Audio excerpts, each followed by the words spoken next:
David, bueno, voy a empezar ya con el directo, Vale, ¿vale? Gracias por estar aquí. David Sánchez es el autor del libro Meditación, Camino a Casa. Y déjame que te presente brevemente, antes de empezar a hablar sobre la meditación, porque David, tú llevas ya más de un tercio de tu vida en Bali. ujú, Además, te fuiste ahí para surfear, ¿no? Y tu vida empezó a girar alrededor del surf, ¿no? Pero poco a poco, claro, estás en un sitio perfecto para todo el tema espiritual y la meditación, ¿no? Entonces, poco a poco, aunque la práctica del surf dices que fue tu primera experiencia con la meditación, pero te fuiste involucrando, ¿no? En ese estilo de vida. Además, has tenido dos situaciones muy, muy complicadas, ¿no? En tu vida. he tenido varias, más de dos, pero sí, estas dos Bueno, son las más relevantes, digamos. las más relevantes, ¿no? Porque tuviste un accidente de moto, que estuviste muy cercano a la muerte, y luego has tenido un cáncer, que bueno, que afortunadamente el tema va bien, sé que has sobrevivido a esa situación, pero bueno, estas dos situaciones y otras más que seguramente hayas vivido, te fueron acercando poco a poco también un poco, querías conocerte y querías, bueno, conseguir superar esas situaciones y es cuando empiezas a formarte en la meditación, incluso de la mano de maestros, ¿no? Ahí en Bali. Y bueno, y finalmente esto, que bueno, me parece que lo he contado muy corto, pero acaba en tu libro, ¿no? De la meditación camino a casa, el camino a casa, porque lo que quieres es trasladar esa experiencia a las personas que quieren buscar ese camino de la meditación, ¿no? Más o menos resumido.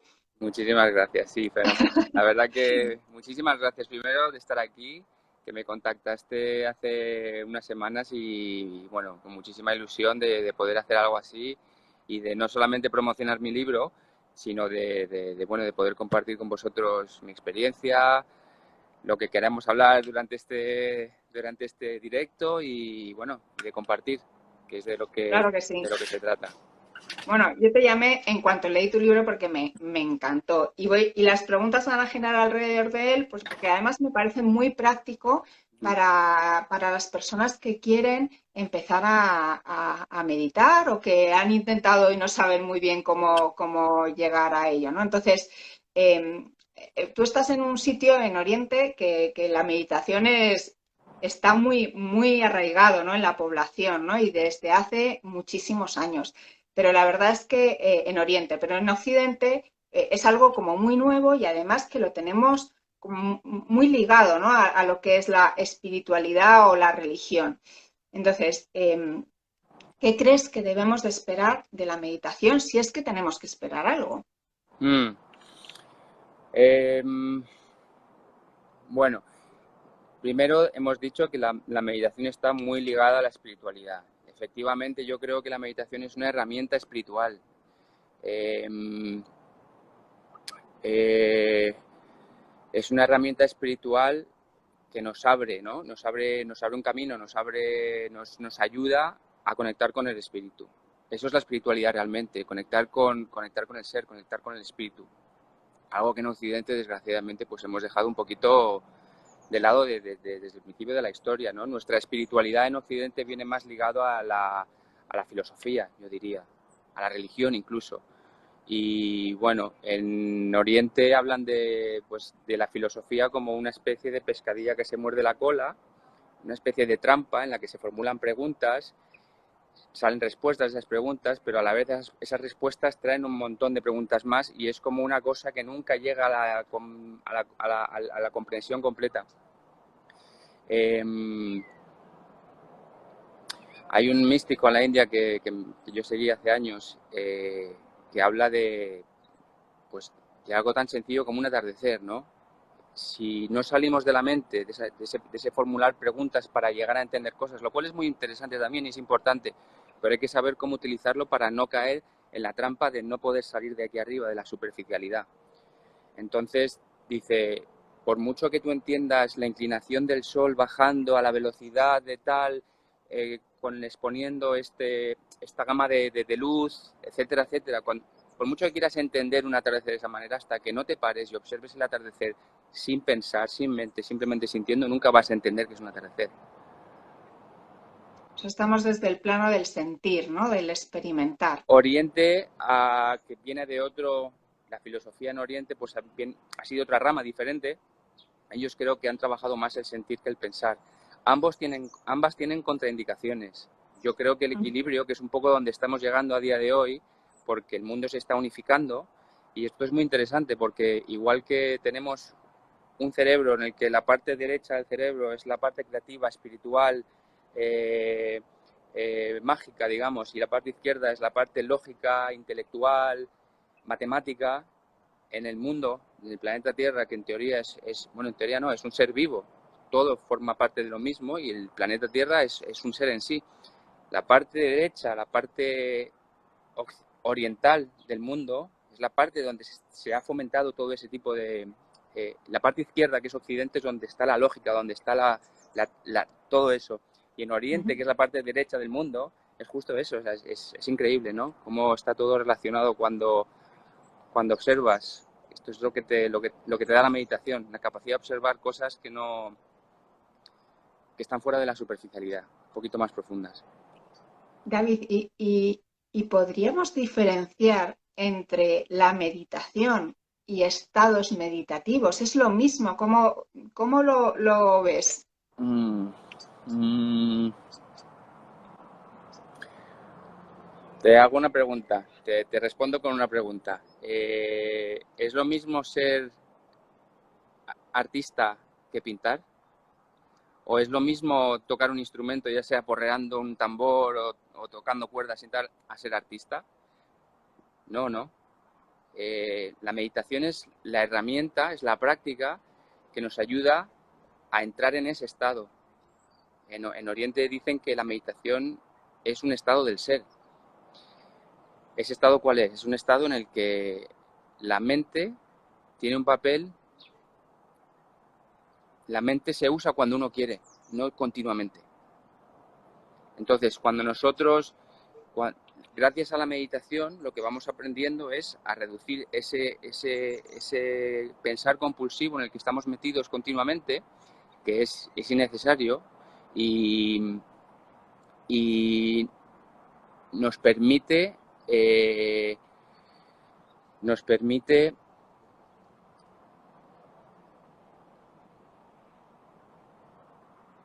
cuando se crea silencio dentro de la cabeza es cuando podemos realmente conectar con el ser.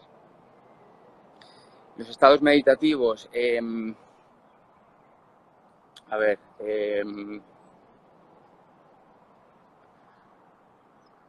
hablo de esto bastante en el capítulo de la mente de mono, ¿no? En el libro. Estamos acostumbrados, ya que desde el principio se nos ha programado durante toda la vida a masterizar la cabeza, ¿no? La lógica, la intelectualidad. Al final lo que acabamos haciendo es como cuando damos de comer, por mucho que nosotros veamos a un león, un ser muy bonito, un cachorrito de león, si nosotros seguimos alimentando a ese león continuamente sin entender que ese león cuando sea mayor va a convertirse en un depredador y que en un momento de hambre nos puede comer, pasa un poco igual con la mente.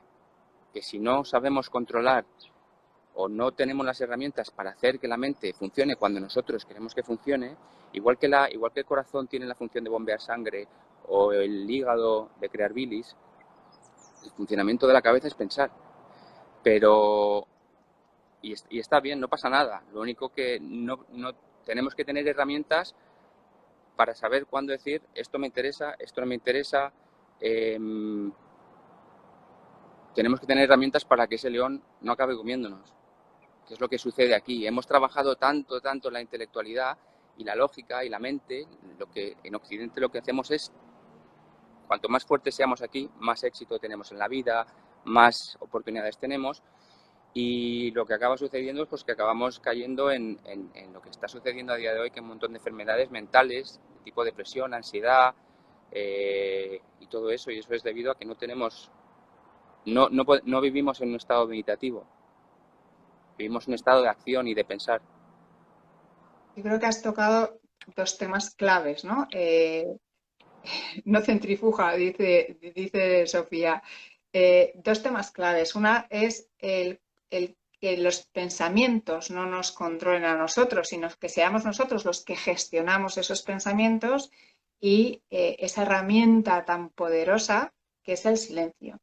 En cuanto a los pensamientos, es que, bueno, Sofía nos hablaba de centrifugar y es que vivimos en una sociedad llena de inputs, ¿no? Si no es la televisión o peor todavía las noticias, las redes sociales, hay tantos inputs en el día de hoy que al final tu cabeza, lógicamente, va a 100 por hora y con todo esto te sientas a meditar, ¿no? Y yo siempre que me siento a meditar, o sea, mi cabeza es un hervidero de pensamientos.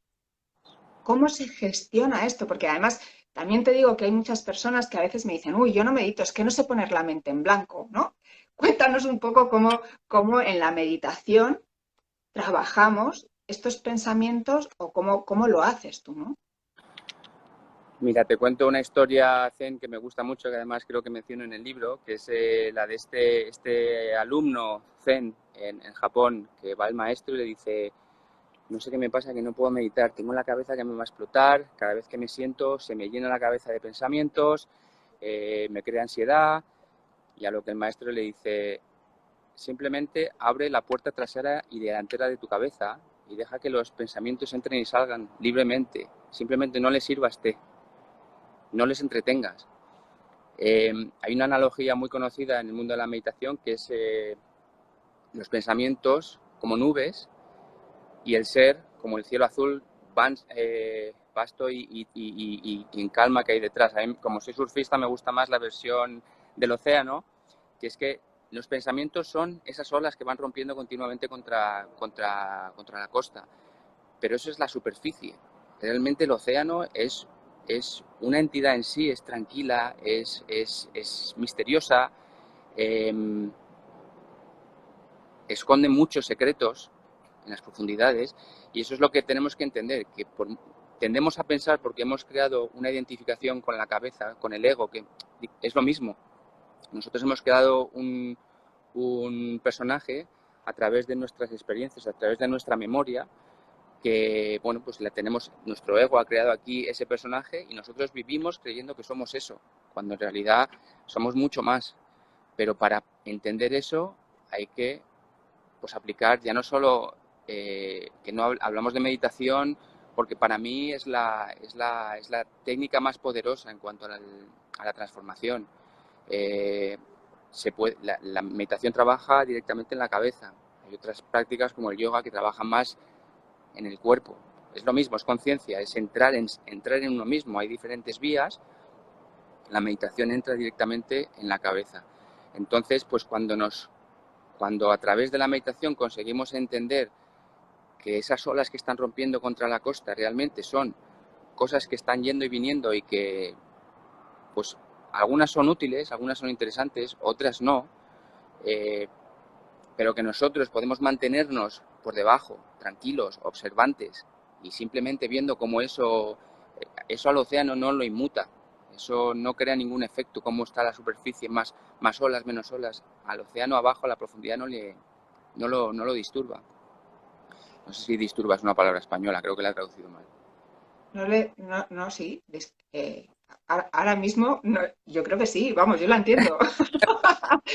David, esto que me estás contando puede ser, o sea, no me parece fácil, ¿no? Pero puede ser relativamente accesible cuando no tienes algo muy impactante en tu vida, pero cuando tienes el dolor que tú has sentido, ¿no? O cuando has tenido un accidente, porque además, según cuentas, ¿no? En tu libro, tú empiezas a profundizar, ¿no? Cuando tienes el accidente y tienes tanto dolor en tu cuerpo, eso no tiene que ser nada fácil, ¿no? Porque el dolor es un pensamiento muy presente, ¿no? Eh, el dolor es obligatorio, es algo que sí o sí nos toca, pero el sufrimiento es opcional. Y es más cómo nosotros nos tomamos las circunstancias de la vida a lo que realmente son. Para mí mis experiencias traumáticas han sido los mayores aprendizajes de mi vida y no los cambiaría por nada en absoluto. Porque, bueno, yo tuve muchísima suerte a través de este accidente que tuve en Bali hace pues casi 10 años, bueno, yo me rompí toda la cara, tengo placas por toda la cara, me reconstruyeron la cara, no me dejaron mal. No, Me tuvieron que... o sea, no se te nota aparentemente, Y me ¿no? quiere muy bien porque los balineses son muy artistas, son muy buenos con las manos. Entonces, Ujú. bueno, pues hicieron muy buen trabajo. Entre otras cosas, me reanimaron en el hospital y me hicieron una transfusión de sangre enorme. A partir de ese momento, aparte de que tener una experiencia cercana a la muerte te abre un poco la visión de las cosas, porque entiendes, a pesar de que yo no tengo recuerdos de qué sucedió cuando el breve periodo de tiempo que no estuve aquí, no tengo recuerdos, como esa gente que va hacia la luz y demás, yo no tuve eso, pero sí que después tuve una... Primero que por un lado tuve una especie de expansión, de sentir que estaba por encima de todo lo que el personaje que yo había ido creando durante mi vida. Yo no soy una persona guapísima, pero he tenido unas cualidades físicas que me han ayudado a desenvolverme en la vida, físicas de apariencia y físicas de capacidad. De repente me veo sentado en una silla de ruedas, con la cara hecha un Cristo, como una momia, sin poder moverme, y eso, claro, eso fue lo que uno trabaja con la meditación inicialmente, que esto es muy complicado. Ahora hablamos del silencio, que no hemos dicho una cosa, pero recuérdamelo. Pero uno empieza a meditar. A Buda le preguntaron una vez, ¿qué has ganado con la meditación? Esa es otra historia que me encanta, que la comento en el libro. Y dicen, no he ganado nada, pero permíteme decirte qué es lo que he perdido. He perdido el resentimiento, he perdido la ansiedad, he perdido el miedo a la muerte, he perdido la envidia, he perdido todas estas cosas negativas que todos tenemos. Y la meditación lo que hace es como, más que ir dándonos algo, nos lo va quitando. Nos va quitando capas de cosas que ya no necesitamos y eso nos va como liberando y nos va haciendo ligeros, digamos. Nos va haciendo menos resistentes a la vida. Y eso es mágico. Nos va acercando a ese ser que hablabas antes, ¿no? Exactamente. Nos va conectando al ser y el ser es etéreo. Cuando nos dejamos de identificar tanto con lo de fuera y con lo que está sucediendo alrededor, y somos capaces de, a través de la mente, porque ahora la controlamos tras esta práctica, tomarnos las cosas de una manera diferente a como nos las podíamos tomar antes, pues eso es magia. Eso es porque somos capaces de crear nuestra realidad simplemente dando sentido a una cosa de una manera o de otra. Y esto te lo decía porque estábamos hablando de... Del dolor. Del dolor. del exactamente. Cuando empezamos a meditar, que es muy difícil, porque claro, como tú dices, me siento y tengo la cabeza y tal, y hay mucha gente que dice, la meditación es para mí, yo soy una persona que no me puedo sentar, la meditación es para todo el mundo. O sea, yo he sido un niño hiperactivo, he sido rebelde, he sido inquieto a más no poder, y si he podido yo meditar, que es cierto que he tenido una experiencia muy fuerte que me ha empujado a ello, pero si yo he podido, puede hacerlo todo el mundo. De hecho, es algo que vale para todo el mundo, igual que el yoga. Eh, Cuando empezamos a meditar, otro ejemplo que digo en el libro, que es el espejo del alma, ¿no? Cuando empezamos a meditar, de repente nos ponemos delante de un espejo, pero este espejo está tan lleno de historias, de cosas que hemos ido creando, que eso lo vamos a identificar como si fuera polvo. Ese polvo hay que ir limpiándolo poco a poco, hay que ir quitando esas capas de cosas que no queremos, ese polvo, hasta que el espejo se quede claro y nos podamos ver en él realmente quiénes somos.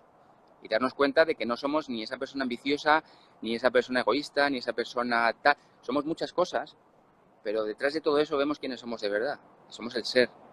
Y yo eso no tuve que hacer ese trabajo de quitarme capas, porque a mí a través del accidente se me quitaron todas de un golpe. Entonces para mí fue de ahí para adelante empezar a construir. Cuando se empieza a meditar, la dificultad que hay es que tienes que empezar a limpiar y limpiar y limpiar. Y eso, primero, que a uno no le gusta nada, porque al ego no le gusta que le enseñen en la cara, mira, es que eres así, es que haces esto así. Eso a nadie le gusta. Al ego no le gusta nada. Entonces, bueno, yo diría y animaría a la gente a que siga. Y que siga otra cosa también importante, con constancia, con paciencia, con disciplina. No hacerlo como una moda, una dieta para el verano verme bien. No, esto es un camino de vida que no se aprende nunca del todo. Es constante, es continuo y, y que vale más la pena sentarse, aunque sea solo 5 minutos al día, conectar con uno 5 minutos al día, a de repente un día que uno está súper estresado, sentarse media hora y no volverlo a hacerlo hasta la semana que viene. No, la constancia es lo que va haciendo que la mente se vaya entrenando. Y lo que vamos haciendo es que vamos viendo cómo estos pensamientos van pasando sin identificarnos a ellos, estando bien con el momento presente, porque a la mente lo que le gusta es estar proyectando cosas y solucionando problemas en el futuro y regocijándose en el pasado. El presente no le gusta nada. Entonces, decirle a la mente aquí y ahora un ratito, pues cuesta mucho. Pero ese proceso, que es el estado meditativo, en el estado meditativo se va prolongando en el tiempo poco a poco. Y el fin de esto es poder vivir en ese estado en el que nada te afecta. Eres completamente, tienes un chaleco antibalas ante todo lo que sucede en el mundo de las tres dimensiones. Por lo que te escucho al final, se trata un poco de desaprender, ¿no? De deconstruirte. Te has ido construyendo desde pequeño, ¿no? Desde que has empezado a tener una vida en sociedad, te has ido construyendo ese ego Te has y ido al final programando, te has te ido has ido programando. programando, te ha hecho esclavo, ¿no? De alguna forma, esclavo de la Uh-huh. sociedad, esclavo de ti mismo, ¿no? Esclavo de la imagen. Y la Exactamente, meditación justo lo que nos va a hacer es liberar de todas esas envolturas que nos hemos ido construyendo alrededor, ¿no? Y a, exactamente. y a efectos prácticos, David, porque decías, oye, más vale practicar 5 minutos al día. ¿Cómo recomendarías, aparte que en tu libro tienes muchísimos consejos, 3 consejos que le darías a personas que quieren empezar a practicar la meditación a nivel práctico, de cómo ponernos? Vale. La meditación, como la entendemos, que es como estar sentado en el suelo, etcétera, etcétera, es una forma de meditar. Hay muchos tipos de meditaciones. A mí la que mejor me funciona es la de sentarme, pero hay gente que medita andando, paseando, depende un poco también de las capacidades un poco que tengas, donde te encuentres a nivel físico también, pues hay mucha gente que realmente le cuesta mucho sentarse. Yo recomendaría conectar con el silencio, que es lo que no habíamos hablado antes. El espíritu, el ser habla susurrando, es muy sutil, es muy difícil escuchar al ser cuando tenemos aquí el bullicio en la cabeza. ¿Qué pasa cuando eso sucede? Que al no escuchar al ser, estamos metidos en un bullicio de confusión, al final tomamos decisiones erróneas, decimos y hacemos cosas que no queremos, nos metemos en problemas innecesariamente y eso es porque estamos tratando inconscientemente de escucharnos, pero no podemos, porque no somos capaces de controlar esto de aquí arriba. Entonces yo diría que la práctica es súper importante, tener disciplina, es decir, yo quiero tener una mejora en mi vida. Y hay gente que lo pensaba antes mientras me duchaba, pensaba, hay tanta gente que quiere crear cambios en su vida y se pone en una lista, ¿no? Y quiero empezar a comer saludable, quiero ir al gimnasio, y quiero hacer más deporte, quiero estar más en la naturaleza, quiero estar más con mi familia, quiero hacer esto y lo otro y lo otro. Fuera la lista. Siéntate un ratito en silencio contigo mismo y todo eso se va a colocar solo. Se va a colocar. Silencio. Eh, Al hablar en susurros y hablar tan bajito la voz interior, habla en susurros al principio. Cuando no escuchamos nos pega voces y nos suceden cosas. A nivel exterior nos suceden cosas y decimos, joder, cosas feas. Y cuando no escuchamos nada de nada, porque somos inconscientes completamente, como podía ser yo en un pasado, pues hace que te, que te empotres contra un poste de luz, como me sucedió a mí en Bali, porque te está ya tirando del pelo el ser, diciendo que por ahí no, que es por aquí. Pero como no escuchas, pues te vas dando golpes con la vida. Si tiramos una aguja en el suelo, es mucho más fácil escucharla en silencio que en medio de un bullicio. Y eso es lo que tenemos que tratar de conseguir. Conectar con el silencio, yo diría que es muy importante, buscar un ratito al día, aunque sea en cualquier espacio que tengamos, y esto a veces es difícil en la sociedad, la gente que tiene un trabajo de oficina, que tiene hijos, que tal, pero yo creo que 5 minutos al día siempre se pueden conseguir, y si hay que levantarse un poquito antes, las mañanas son maravillosas porque es el momento en el que todavía el mundo no ha despertado. Ese momento es el que yo recomiendo para conectar con uno. ¿Qué más cosas? Eh, la pregunta era, ¿cómo hacer para empezar a meditar? Sí, ¿Cómo, hemos qué hablado de recomiendo la postura, del Ajá, tiempo, de la periodicidad, del silencio uh-huh, y no sé si decir, bueno, al final, cuando empiezas a meditar, parece como que no avanzas, ¿no? Porque no consigues llegar a ese silencio o a a abrir esas puertas, ¿no? Entonces, Parece que no igual avanzas, parece que no avanzas, pero sí que avanzas. Lo que eso pasa es es. que la vida es como, es circular, es cíclica, ¿vale? Y lo que sucede cuando somos inconscientes o cuando no tenemos la capacidad de conectar con el ser, con el espíritu, es que ese círculo es plano. Volvemos al mismo lugar una y otra vez, cometemos los mismos errores una y otra vez. Nos tiramos la vida así, repitiendo errores, pisando la misma piedra muchas veces. Cuando entramos en el camino espiritual o cuando tenemos eh, una determinación de querer ascender y trabajamos de verdad, ese círculo se empieza como a levantar, digamos. Y sigue siendo circular porque sigues cometiendo errores, pero los vas haciendo desde un punto diferente, vas cogiendo cierta elevación, cierta profundidad. Ya no es volver al mismo punto, sino a veces repites porque pasas por el mismo ciclo, pero desde una comprensión y desde un entendimiento distinto. O sea, hay que tener esa disciplina y esa constancia, ¿no? Para seguir Totalmente. profundizando en la meditación. Y Y, el y, silencio, y dime, perdona, y compasión hacia uno mismo. Paciencia y compasión hacia uno mismo. compasión hacia uno mismo. Sí, porque tendemos a enfadarnos con nosotros mismos cuando vemos que no somos capaces de parar el bullicio. Cuando es algo Ujú. completamente normal, llevamos una vida de bullicio y entrar en el silencio, fíjate que en la sociedad en la que vivimos el silencio es algo incómodo. Tú estás con alguien y de repente nadie habla y dices, joder, qué cosa más rara. Esto es algo que disfrutas cuando empiezas a meditar y dices, joder, qué bien. Y sobre todo es gracioso porque la gente se incomoda cuando estás conectado. Dices, joder, pues esto es lo más maravilloso que hay, poder estar sin tener que rellenar el espacio con ruido, ni Total, palabras, ni nada. total.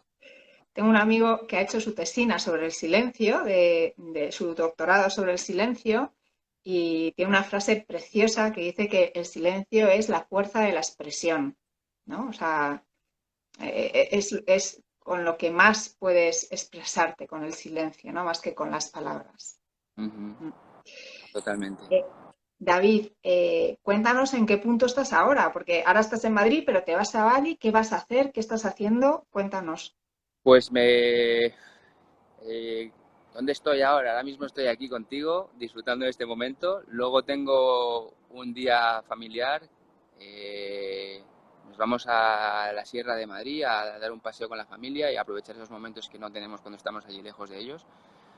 Y me encuentro en un momento, la verdad, que el mejor momento de mi vida. Voy a hacer 41 años el mes que viene y estoy pues mira, haciendo cosas de realmente que creo que son afines a quién soy yo, en el punto en la vida en el que me encuentro, como haber escrito ese libro el año pasado, que fue algo súper espontáneo, a raíz de una petición de una amiga que quería que le ayudara con un curso de yoga que hacía en Lombok.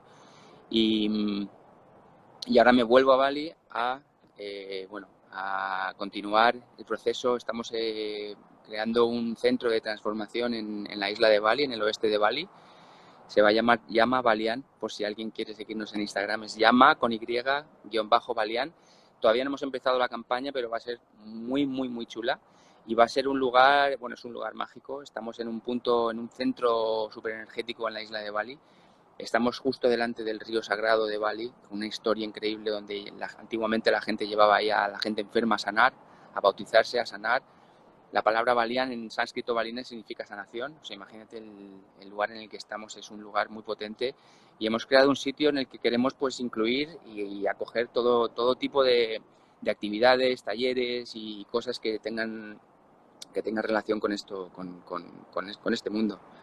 Wow. O sea, no me puedo imaginar un sitio mejor, ¿no? Que ir ahí a retirarte, ¿no? Y hacer profundizar. De alguna forma dejaremos el contacto por si alguien está Buena, interesado, ¿no? muchas gracias. Y que puedan acceder a esa información. Te pregunta Alejandra, ¿no? Dice, es curioso como cuando tenemos un problema, estamos educados a no parar para no pensar, y no lo contrario, que es lo que realmente deberíamos hacer. Creo que esto cambiará. ¿Crees que esto cambiará el mundo en Occidente? O sea, si cambiará esa forma de pensar. Yo creo que en Occidente, que hemos llegado al punto álgido, digamos, en el que hemos conseguido todo lo material, hemos conseguido todo lo que es confort y estamos en el punto histórico en el que nunca ha habido más confort en la vida que ahora, aquí en el mundo occidental, y paradójicamente la gente se siente vacía y hay mucha depresión y hay mucha ansiedad y dices, joder, pues si lo tenemos todo, esto es una cosa que yo puedo comparar mucho porque viniendo de un país en desarrollo donde incluso en muchos lugares tener agua corriente es un lujo. Entonces tu nivel de expectativas hacia la vida baja y no das por hecho todo lo que aquí, todo se da por hecho, todo tiene que estar perfecto. La sociedad ya está hecha, ya está, la programación de la que hablábamos antes nos lleva a un punto en el que primero nos enseñan a que del colegio a la universidad, de la universidad al trabajo, del trabajo a una pareja, la casa, los hijos, y llegas a como una promesa hacia la jubilación, y luego llegas al final y dices, pero joder, pero si me ha ido la vida, ¿qué ha pasado? Total. Y claro, la gente se deprime, la gente se muere y la gente normal porque la gente no ha aprendido a vivir en el ahora. Y luego todo lo demás se va colocando.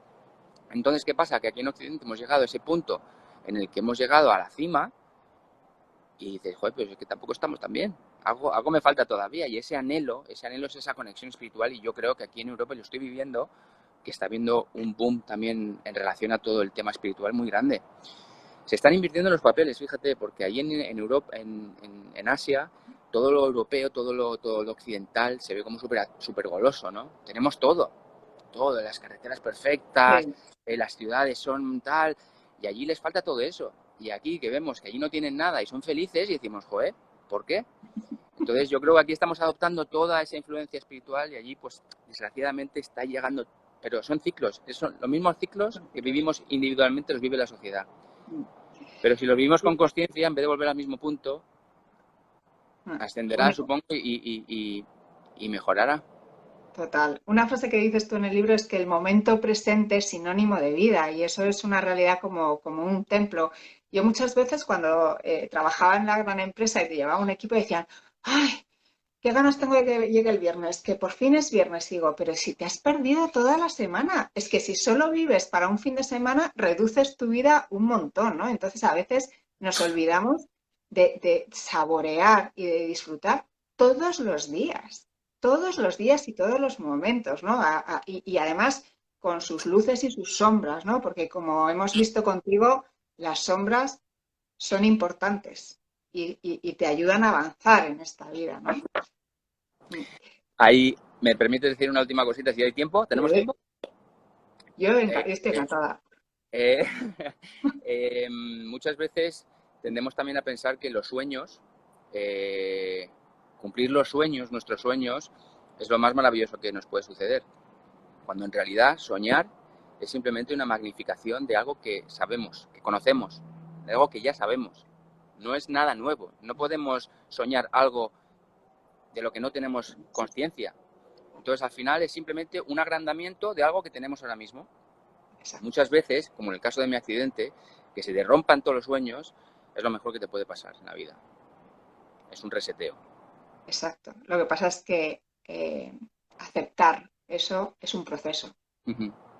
Y es un proceso, no es fácil de trabajar, pero es un proceso, es un proceso, y lo voy a poner en términos de herramienta, que existe y que está ahí y que está al alcance de todo el mundo. Otra cosa es que quieras o no trabajarlo, ¿no? Exactamente. Está al alcance. Déjame, dime, perdona, David. Ah, nada. Tengo aquí tu libro y quiero leer como resumen, porque me parece que resume mucho todo tu proceso, un parrafito, ¿no? Dice, el surf fue probablemente lo primero con lo que me comprometí al 100% en toda mi vida. Ha sido un niño travieso, también lo digo aquí. O sea, Sí. ha sido travieso. Y lo que he mantenido activa y pasionalmente durante casi 15 años, andando el camino de su aprendizaje, por el único motivo de amarlo, de sentir mejorar cada día y de que al continuar practicándolo mi vida sigue el curso que naturalmente debe seguir. El surf Es algo que me ha ofrecido muchísimo y sobre lo que algún día escribiré como un tema central, el eje de una búsqueda permanente de lugares desconocidos y paradisíacos de olas perfectas, de un estilo de vida y de conexión con el medio salvaje y acuático. Un medio profundo, tranquilo e íntimamente a la vez peligroso y lleno de alegorías. Algo a lo que estaré eternamente agradecido. Entendí hace años el concepto Follow Your Bliss, que se refiere a que siguiendo nuestra intuición para dirigirnos en la dirección que nos hace felices, se facilitan inmensamente todos los demás aspectos de la vida.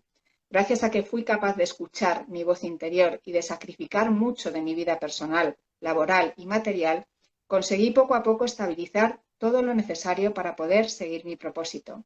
Más adelante también descubrí lo que hoy llamo mi salvavidas, la práctica del yoga. El yoga ha completado mi vida a niveles inexplicables.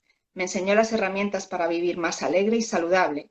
Me ayuda a profundizar y a mejorar la relación más importante de mi vida, la relación conmigo mismo. El yoga es, en su verdadero sentido y en lo que profundizaremos durante el libro, me enseñó dónde estaban los botones que presioné siempre erróneamente durante mi vida, cómo hacer uso de ellos y así aprender a manejar mi cuerpo y mi mente a través de esta tecnología milenaria. El yoga me ha ayudado a adquirir control sobre mi vida y a hacer más fácil y sencilla. Cuando uno practica yoga en su sentido real, la vida parece estar respaldada a lo largo de su curso por un misterioso estado de buena suerte, de abundancia, de paz y de gracia que lo hace no solo más fácil, sino mucho más divertida e interesante. A mí me encanta porque el yoga en sí es una meditación a través de tu cuerpo y cómo a veces parece que es algo aburrido tal, y sin embargo te está dando todo el poder, ¿no? de ser tú quien lideres y quien vivas y experimentes tu vida en el día a día, ¿no? Bueno, a ver, no sé si, bueno, aquí espectacular visión de la vida, muchas gracias por la oportunidad de escucharlo. Nos decían que les había llegado todo lo que tu testimonio. David, no sé si quieres decir algo. Yo estoy encantada de haberte tenido aquí. Os recomiendo a todos el libro de David porque de verdad, o sea, se lo dije a él cuando hablé con él, le dije, oye, me he leído muchísimos libros de autoayuda y este me ha parecido sensacional porque es profundo pero a la vez sencillo, ¿no? Que creo que es lo que necesitamos también entenderlo, porque a veces nos metemos en profundidades que dices, oh, me explota la cabeza, no sé ni cómo llegar a este concepto, ¿no? Así que muchísimas gracias, David. Un placer. Muchísimas gracias a ti por tenerme aquí, lo he disfrutado muchísimo y decir así como último que nada, que animo a todo el mundo de verdad a entrar en este camino porque, porque se crea un estado de magia que merece la pena experimentar. Total. El próximo directo en Bali, si quieres, ¿eh? Pero yo allí Perfecto, contigo. perfecto, perfecto. Muy bien, David. Pues oye, encantada y feliz día. Muchas gracias a todos. Venga, Chao. chao.